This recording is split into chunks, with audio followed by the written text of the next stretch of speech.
ఇంట్లో పూజ చేసేటప్పుడు గంట కొట్టవచ్చా? కొట్టకూడదా? దేవాలయంలో పూజ చేసేటప్పుడు తప్పక గంట కొడతారు. కానీ ఇంట్లో పూజ చేసేటప్పుడు గంట కొట్టొచ్చా అనే సందేహం ఉంటుంది. కొందరు ఇలాంటి మాటలు చెబుతూ ఉంటారు.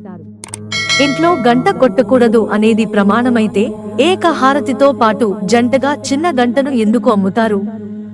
అనాదిగా మన ఇళ్లలో పూజ చేసే సందర్భంలో అంతా పూర్తయ్యాక భగవంతుడికి ఆనంద కర్పూర నీరాజనం సమర్పయామి అని మంత్రాలు చెబుతూ ఒక చేతితో హారతి ఇస్తూ మరో చేతితో గంట కొడుతూ ఉంటాం.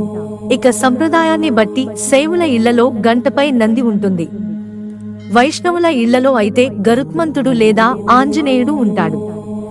మనకు తెలిసి ఒక శతాబ్ద కాలంగా అలవాటుగా వస్తున్న ఆనవాయితీని ఆపేయాల్సిన అవసరం లేదు. ఆ సంప్రదాయాన్ని హాయిగా కొనసాగించవచ్చని పండితులు చెబుతున్నారు. ప్రాంతీయమైన ఆచారాలు, కుటుంబ ఆచారాలు, వ్యక్తి ఆచారాలు కొన్ని ఉంటాయి. వాటిని చక్కగా పాటించవచ్చు. ఎవరి ఇంట్లో అయితే మంగళహారతి ఇచ్చేటప్పుడు గంట కొట్టే సంప్రదాయం ఉంటే దానిని చక్కగా పాటించవచ్చని పండితులు చెబుతున్నారు. మిత్రులారా, ఛానల్ సబ్స్క్రైబ్ చేసుకోవడం మర్చిపోకండి. ధన్యవాదాలు.